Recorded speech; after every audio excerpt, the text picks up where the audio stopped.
aqui analisando já as possíveis consequências desse inquérito, o inquérito do golpe, para os militares, né, para os militares que estão ali inseridos e indiciados inicialmente, né? Primeiro, são 25 militares dentre os 37 indiciados. Ontem a gente, essa hora mais ou menos, estava falando que haveria uma notícia ainda no dia de ontem falando que seriam cerca de 40, foram 37 indiciados. E a principal consequência é que, se eles forem condenados a 2 anos ou mais pelo STF, esses militares eles serão julgados pelo Superior Tribunal Militar, que é a esfera máxima da justiça militar no Brasil, e lá eles poderão, se assim entender o STM, perder o posto e serem considerados indignos para o oficialato, Pitoli. Ou seja, a gente pode ver ali o presidente Bolsonaro perdendo o posto de capitão, o general Heleno deixando de ser general, Braga Neto, e aí por diante. E aí tudo isso, Pitoli, olha só, a gente viu nos outros inquéritos relacionados ao 8 de janeiro e ao 9 de janeiro que as penas foram altíssimas. Então a possibilidade desses militares serem condenados a mais de 2 anos, ela é muito real, né? E tudo isso aí pelos crimes de abolição violenta do Estado Democrático de Direito, golpe de Estado e organização criminosa, Pitoli. Nada do que aconteceu, né, Emílio? Vamos lá, cadê o golpe? Tem golpe? Pois é. Aí, Pitoli, a situação está tão degringolada que a gente só vê uma solução para tudo isso, que é a lei da anistia. Mas a gente sabe também que a lei da anistia, o andamento, o trâmite dela retroagiu lá no Congresso Nacional, agora no final do ano. Então, ainda mais com o caso lá do cidadão que tirou a própria vida lá na frente do STF, né? Então, tudo isso está servindo de narrativa para essa turminha que quer criar a narrativa de golpe, né? Enquanto isso, Pitoli, zero controle sobre as contas públicas deste governo. Emílio, mas eu vou ainda ficar nos militares, né? Até porque são 25 dentre os 37. E no meio, olha, não estou diminuindo nenhum dos outros, né? Não estou diminuindo a importância e a relevância de ninguém. Só que no meio desses 25 tem um cara que é diferente. Que, aliás, quem já foi comandado, liderado por ele, eu já tive pessoas próximas a ele, diz que esse é um dos mais importantes líderes do Exército Brasileiro. Do ponto de vista da humanidade, do carinho, do respeito, de como exerce a liderança. E o nome dele é Augusto Heleno. O general Heleno, Emílio, goza de um respeito da tropa. Não estou dizendo que Braga Neto, não estou dizendo isso, por favor. Mas estou dizendo pela idade, estou dizendo pela história. O Augusto Heleno é diferente. E eu acho que numa ação inconsequente, porque tudo que o STF está fazendo, o indiciamento, a Polícia Federal, a PGR, de verdade, esses caras não têm mais o controle sobre as consequências. Eles estão precisando agir. Sinto eu que é uma cobrança do sistema sobre algo que não deu certo. Veja, vamos juntar aqui algumas peças, Emílio. 2022, derrotou, acabou Bolsonaro, é Lula presidente. Não estou duvidando de nada, hein? Vamos lá, Lula presidente. Ufa, acabou. Perdeu, acabou. Bolsonaro já foi. Bolsonaro já foi? Aí Barroso, meio do ano passado, derrotamos o bolsonarismo. Barroso, você não derrotou nada, querido. Bolsonaro, por onde passa, lota a rua, multidão, e eu já vi isso. Não foi nenhuma nem duas vezes por onde eu passo com o presidente Bolsonaro. O que eu percebo é uma multidão arrastada por um político. Quantas vezes, Emílio, eu do lado de queridos, o Lisboa, um deles, eu falei assim, você tem noção que o cara é um político e está arrastando essa multidão? Tem noção que esse cara não vai subir ali e cantar 10 músicas de sucesso no rádio? Ele não tem o corpo esbelto para usar da sedução dos seus ouvintes e espectadores? A gente está falando de um político. Ou seja, tudo o que o sistema fez para tentar destruir Bolsonaro não deu certo até aqui. E ontem chega a esse nível. Só que nesse momento, nessa vontade de indiciar, né, de colocar medo, de fazer tudo o que eles estão fazendo, colocaram no meio disso um cara que é muito especial para a tropa, que se chama Augusto Heleno, Emílio. Pitoli, eu tive a oportunidade de conhecer o general Augusto Heleno em 1999. e 93 ou 94, quando ele era comandante da Escola Preparatória de Cadetes do Exército. E ele já era considerado um ícone naquela época, porque ele tinha sido 01 em 3 cursos de carreira. E de lá para cá, ele foi se destacando dentro do Exército como um dos maiores generais de todos os tempos, né? A gente não pode esquecer também do general Vilas Boas, que também é considerado um ícone dentro do Exército. E agora, Pitoli, sob o pretexto de conseguir justificar o que eles querem, eles estão fazendo isso, né? Estão colocando também a vida de pessoas, mais pessoas ainda, no fundo do poço. E tudo isso para deixar essa narrativa consolidada, essa narrativa de golpe sem pé nem cabeça, que é o que a esquerda quer. Aí eu também me preocupo, Pitoli, como os livros de história contarão tudo isso que a gente está vivendo nos dias de hoje, Pitoli. Pois é. Agora, Emílio, você trouxe há pouco, e eu pedi, eu só vou continuar nos militares, e acho que dá para a gente avançar para o lado que você foi com relação a corte de gastos. Vale também lembrar que tudo isso é uma puta de uma cortina de fumaça, hein, Emilhão? Terça-feira a operação, ontem indiciamento, e no meio disso tudo um G20 que foi um fiasco, onde a gente acabou ali baixando as calças para a China, me perdoe a expressão, onde a Janja, né, ataca e ofende um futuro membro de um governo americano, homem mais rico e poderoso do planeta, Elon Musk, e agora o corte de gastos que o Haddad prometeu para a semana que vem. De novo, né? O João lembrando, ele está só adiando, porque não sabe de fato o que vai fazer, né, numa reta final de governo que está derretendo, né, Emílio? Tem tem cheiro de cortina de fumaça, não tem não? Um cheiro total de cortina de fumaça. Foi pré-anunciado aí um corte de 5 bilhões de reais no orçamento.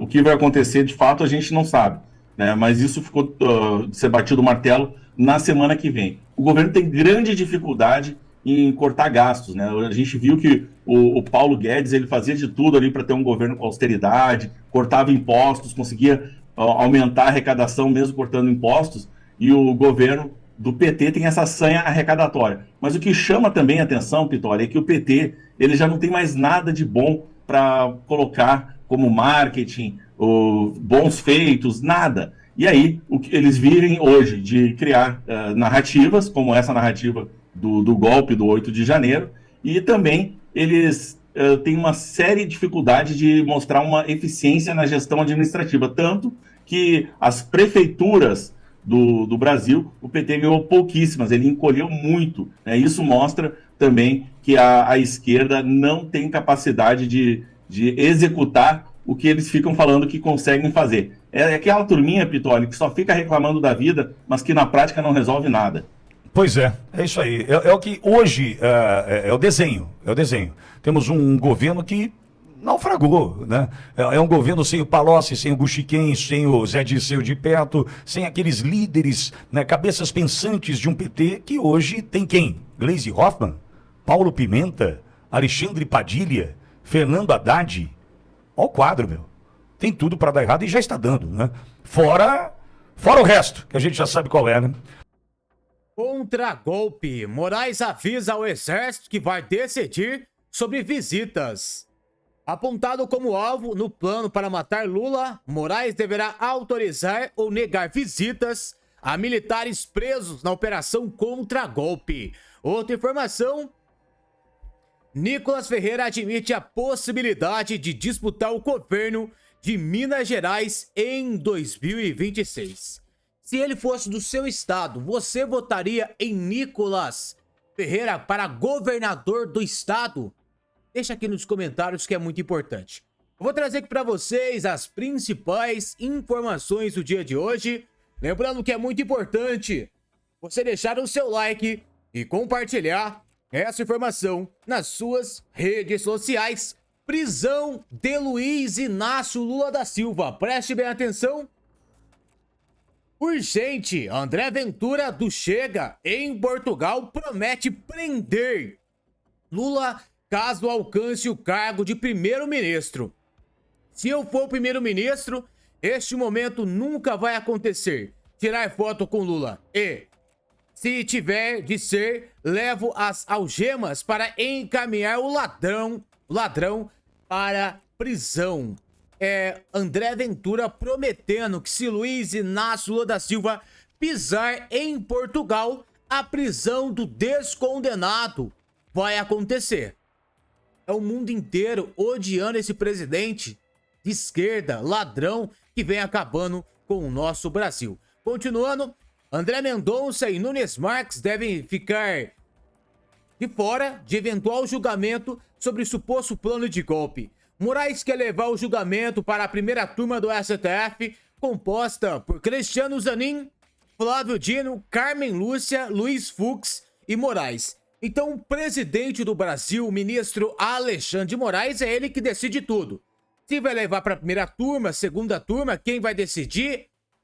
Quem decide é o presidente do Brasil, ministro Alexandre de Moraes. Lula, preste bem atenção aqui. E nunca vocês leram alguma notícia de algum partido de esquerda, de algum movimento de esquerda, invadisse o Congresso Nacional, a Suprema Corte e o Palácio do Planalto. Não tem precedente na história do nosso país. Não tem precedente na história do nosso país. Boa noite. Hoje o Brasil assistiu a um atentado contra a democracia. Manifestantes do Movimento de Libertação dos Sem Terra invadiram a Câmara dos Deputados à tarde em Brasília e quebraram tudo o que encontraram pela frente. Ninguém precisa ficar surpreso com a depredação da Câmara dos Deputados hoje por um grupo sem lei que se intitula Sem Terra, comandado por um dirigente nacional do PT. A segurança foi pega de surpresa. Os manifestantes chegaram de uma vez, viraram um carro e começaram a atirar paus, cadeira, cones, pedras contra os seguranças. Ensanguentado, este segurança tentou se proteger atrás da roda do carro, que foi virado várias vezes e destruído a pauladas. Tamanha a fúria dos manifestantes e a multidão enfurecida invadiu o prédio da Câmara, obedecendo ao comando do movimento. Bruno Maranhão é o principal nome do MLST. Ele é de uma família de usineiros de Pernambuco e militante histórico do PT. Em 85, foi candidato a prefeito do Recife, com o apoio do então dirigente partidário Luiz Inácio Lula da Silva. Não tem precedente na história do nosso país. Aqui é importante o seu compartilhamento, que a imprensa jamais vai divulgar isso aqui. Então cabe eu e você fazer esse trabalho. Eu não fiz acordo com vocês, não. Não tem acordo, não adianta mandar emissário. Ah, Paulo Figueiredo, se você parar de fazer essas coisas, a gente tira os processos, devolve o seu passaporte, devolve sua conta bancária, enfia aonde você quiser. Eu nasci nu. Enquanto eu tiver munição, enquanto eu estiver conseguindo sustentar minha família, enquanto eu estiver vivo e respirando, não tem acordo. Meu acordo, eu já falei o termo do meu acordo para vocês. Meu acordo é anistia para todos os presos, fim de todos os inquéritos ilegais, restauração da liberdade de expressão no Brasil. E aí eu não... É simples. Perde o objeto o que eu vou fazer. Perde o objeto. E não me interessa. Não me interessa. Essas pessoas que falam, não vai funcionar nada, não vai funcionar nada, ai, não sei o que, isso não adianta. Eu tô cagando pra vocês. Eu sei o que eu tô fazendo. Eu me preparei a vida inteira para isso. Vocês não estão acostumados com alguém que tenha estudado nas melhores escolas, que tenha história de sucesso como empreendedor, que tenha história de sucesso no setor público, que conheça profundamente o funcionamento das instituições no Brasil e nos Estados Unidos, que conheça a geopolítica, que tenha passado pela mão do Olavo de Carvalho durante tanto tempo. Vocês não estão acostumados a jogar.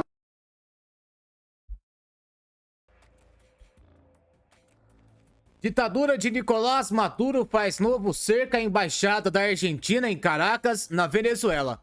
Os críticos do regime estão refugiados na embaixada, que agora está sob a responsabilidade do Brasil.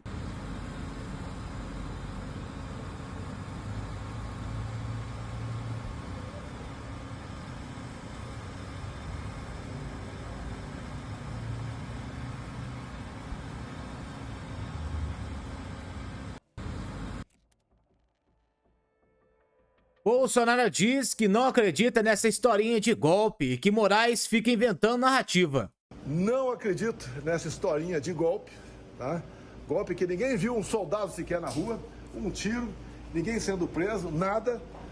E fica, obviamente, o Alexandre de Moraes inventando narrativa com a sua Polícia Federal bastante criativa, que estão fazendo agora com essa historinha de golpe que está vindo à tona com tanto estardalhaço. E o sequestrar Lula, Alckmin e Alexandre de Moraes para depois envenenar. Ó, vai plantar batata, não sei bem entender, pelo amor de Deus, deixa de ser querer perseguir as pessoas por interesse pessoal. Não. Deputado Luiz Felipe disse que quando somente gente na rua muda algo, é porque falta um mecanismo de participação popular. Você tem que ter gente na rua, se mobilizando, fazendo aquelas grandes manifestações, é que você vê que você não tem mecanismo civilizado para tirar ou representar aquele pleito. Seja ele um projeto de lei, uma iniciativa, ou parar com uma lei, ou remover um representante. Nada disso anda. Projeto de iniciativa popular não está regulamentado. Eu até pedi a relatoria lá do deputado Alfredo Gaspar, assim, deputado, vamos lá, que eu fiz um projeto, pensou em vários outros, e ele é o relator. Eu falei, vamos lá, vamos com tudo. Bota isso lá na CCJ, temos lá a Caroline Detone, que ela pode representar isso, porque isso é a base, é o início. Então a gente precisa desse mecanismo, botar em pauta. Claro que a gente vai enfrentar todos esses cacicados, partidos e também deputados que pensam dessa maneira totalitária e autoritária, pró-Estado e anti-civilização. Você tem que ter gente na rua. Lacombe diz que o verdadeiro golpe foi dado no Brasil com as leis rasgadas, inventadas ou interpretadas. O golpe já foi dado. Não houve tentativa de planejamento, houve planejamento e ação, na cara dura. Tivemos leis rasgadas ou inventadas ou interpretadas, tivemos sistema jurídico desprezado, reviravoltas absurdas, capazes de chutar todas as instâncias. Era um problema de CEP. Não houve possivelmente. Tornaram possível o que seria impossível num país sério. Tornaram provas, mensagens obtidas ilegalmente, que nunca foram periciadas. Um juiz de primeira instância foi crucificado, como se apenas ele tivesse botado na cadeia, por ambição política, um condenado por corrupção e lavagem de dinheiro. Sua substituta também decidiu pela condenação, assim como os 3 desembargadores da segunda instância. Na terceira instância, outra decisão unânime. Os 4 ministros confirmaram a condenação do réu, que acabou preso. Pedidos de habeas corpus em seu favor chegaram à última instância e, um a um, foram negados. Até que o golpe começou a ser implementado. Então, decidiram, sem apelação, que todas as condenações deveriam ser anuladas. O ministro do Supremo ficou tão emocionado com isso que chorou. Aquele que estava preso foi liberado para concorrer à presidência da República e ele precisava vencer a eleição. Uma dobradinha bem planejada entre o STF e o TSE entrou em cena. A campanha foi absolutamente desequilibrada. Ao descondenado, toda a ajuda. Ao seu concorrente, todas as dificuldades. A censura implementada impiedosamente, como se fosse garantia constitucional, desde que usada contra alguém específico, contra um grupo determinado. Aquele que estava na cadeia levou a eleição, mas uma etapa do plano concluída com sucesso. Missão dada, missão cumprida. E o próximo passo seria continuar garantindo que não houvesse oposição, com o Vale Tudo instituído. Os inquéritos ilegais intermináveis não surgiram à toa. Servem para estabelecer o terror, o medo, para levar ao silêncio, ao exílio ou à prisão de forma absolutamente injusta qualquer um que ouse reagir ao golpe. E nessa onda brutal foi arrastado também o principal adversário do descondenado reconduzido à presidência. Está inelegível até 2030. Em 2026, está claro, os golpistas de verdade não permitirão a participação nas eleições daqueles que cogitem enfrentar a trama terrível que tomou conta do Brasil. Com o apoio dos artistas, beneficiados por fartas verbas dos pagadores de impostos, da imprensa, igualmente mercantilista. E assim, todos os que mantêm o senso crítico, o compromisso com as leis e com a verdade, podem ser chamados de reacionários. Estão reagindo ao golpe, com muito orgulho e amor pelo país. Augusto Nunes detona a novelinha dos bastidores da Globo com jornalistas que sequer sabem fingir. Jornalista age assim, tá? Mas são figurantes. Tá? Quando você vê grandes atores fazendo papel de jornalista, você percebe, como aquele Todos os Homens do Presidente, você percebe que eles estudaram o papel, conversaram com jornalistas, viram como é que a coisa acontece e se aproximam desse comportamento. Eu imagino que todos os profissionais, em qualquer área, estranham a maneira como eles são retratados pelos filmes, porque o pessoal, esses coadjuvantes, não tem muito tempo para ensaiar. Agora, jornalista, sendo canastrão, no papel de jornalista, isso eu nunca vi. Isso eu nunca vi. Não é assim que a coisa faz. Então, olha, prepara a lágrima, né? Vamos prender o colo, fica com a cara mais amarrada. Não dá. Não dá. Uma vez a Regina Duarte ia fazer um papel de jornalista numa série lá. Aí foi conversar comigo na Veja, gosto muito da Regina Duarte. Foi conversar comigo na Veja e falou, olha, nós vamos fazer isso aí, queríamos ver como é que é o trabalho de vocês. Falei, como é que é a série? São jornalistas, é uma repórter e um fotógrafo que se dão muito bem. Falei, pode parar. Repórter, quem pensa que o repórter e o fotógrafo se dão muito bem, não conhece jornalismo, porque o repórter, ele precisa ficar entrevistando. O fotógrafo está com pressa, tem outro trabalho, então já começa por aí. Né? Os horários não batem e tal, tudo. E eu vi que ela realmente se esforçava para fazer. Depois a série andou até bem e tal. Mas esses aí já são jornalistas. Sim. Então o que você percebe? Eles estão tentando aprender como é que é um papel que eles não exercem. Eles não são jornalistas. Eles são maus atores. Eu acho que o Alexandre vai concordar comigo. O doutor Roberto Marinho, se visse isso, demitia até a câmera. Não o câmera, até a câmera. Ele tirava dali. Porque isso aí é uma palhaçada. Os caras estão ensaiando para fazer o que eles fazem. Aí não dá. No Marcos, a história... Carlo Cauti diz que agora a esquerda está derrotada, reacendem a narrativa de golpe. Olha, se repete antes em tragédia, depois com farsa, né? Os golpes que não ocorreram, os golpes que... saudade do que a gente não viveu, né? Saudade dos golpes que não vimos, graças a Deus. Não, assim, um golpe que foi evitado porque o golpista não conseguiu pegar um táxi. Faltou algodão doce. Faltou algodão doce, não, faltou ir na loja pra comprar rojão, entendeu? Era o golpe do rojão. Temos o golpe do 1º de abril, 31 de março, 1º de abril de 64, que é o dia da mentira, e temos o golpe do rojão, que não ocorreu, o golpe do táxi, que não ocorreu. Mas é muita palhaçada. Não, se vocês lerem, aconselho pra quem tiver alguma de insônia, algum problema pra não conseguir dormir, de ler a decisão do ministro Alexandre de Moraes, é muita fantasia, no caso do Arsenal, que ele indicou lá. Assim, vamos ilustrar a tua fala, que é o seguinte, vamos ver se o Binha consegue colocar na tela. 44 vezes ele cita ele próprio. Mesmo. Mas é autocito, né? Autocitação, porque os juristas...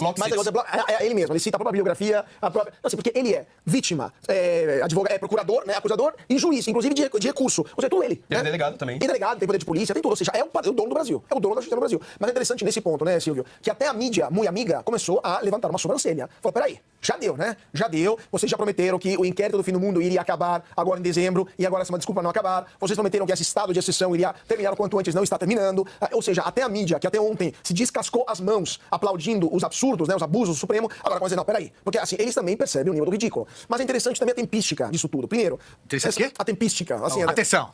Esse programa com Carlo Cauti, olha, você precisa de dicionário. Atenção! O cronograma, o calendário, o que vocês preferem? Não, eu prefiro o termo... Tempística. Aqui é tempística. Você acha que só o Flávio é o erudito aqui, é o sofista? Aqui estamos aprendendo. Eu não sou sofista. uma escola de sofismo essa namoradeira aqui. Tudo isso é pra pegar... Não é uma namoradeira.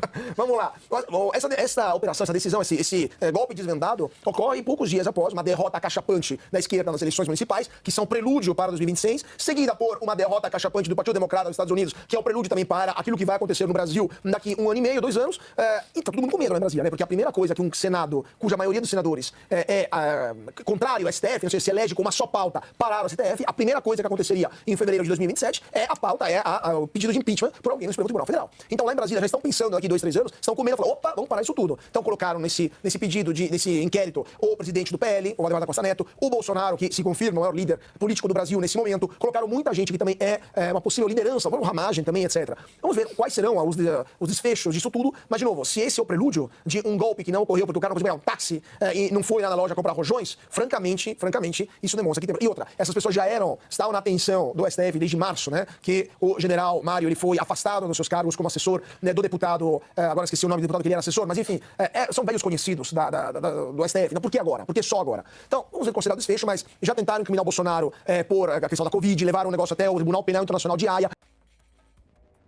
Meus amigos, preste bem atenção na informação do dia e me ajude a compartilhar.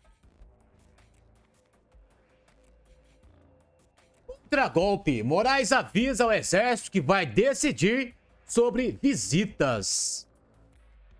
As visitas aos 5 militares presos na operação contra-golpe, suspeitos de planejar os assassinatos do presidente Lula, do vice-presidente Geraldo Alckmin e de Alexandre de Moraes, deverão ser autorizadas pelo próprio ministro do STF. Moraes informou o comandante do Exército, general Thomas Ribeira Paiva, sobre a determinação. No ofício, Moraes avisa que os únicos que não dependerão de autorização prévia são os advogados constituídos pelos militares que estão detidos em batalhões do Exército no Rio de Janeiro e em Brasília.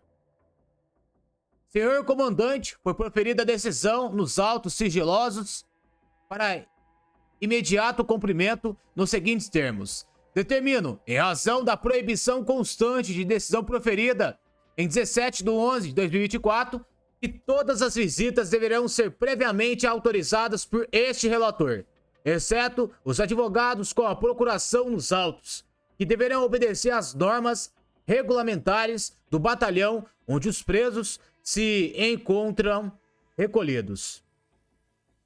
A conduta de Moraes, no caso dos presos da Operação Contra-Golpe, difere da adotada em relação ex-ajudante de ordem Jair Bolsonaro, Tenente Coronel Mauro Cid, preso em maio de 2023, no âmbito do inquérito que apura fraude em cartões de vacinação. O militar recebeu pelo menos 73 visitas em menos de 20 dias.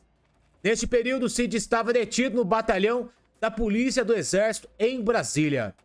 Entre os militares que visitaram Mauro Cid na prisão estavam um dos presos da Operação Contra-Golpe, o general Mário Fernandes, e 2 indiciados pela Polícia Federal no inquérito que investiga a tentativa de golpe de Estado em 2022. O general estavam Calles Teopilo Gaspar de Oliveira e o coronel Cleverson Ney Megalhães. Além do general Mário Fernandes, a Operação Contra-Golpe prendeu o tenente-coronel Hélio Ferreira Lima, o major Rodrigo Bezerra Azevedo, o major Rafael Martins de Oliveira e a Polícia Federal Valdemir Matos Soares. Eles estão proibidos de ter contato com qualquer outro investigado, inclusive por meio de terceiros, e de se ausentar do país. E aí, meus amigos, informações importantes, informações atualizadas do dia de hoje. Pedir para vocês em deixar o seu like, deixar o seu comentário e compartilhar esse vídeo nas suas redes sociais. A gente volta a qualquer momento com mais informações.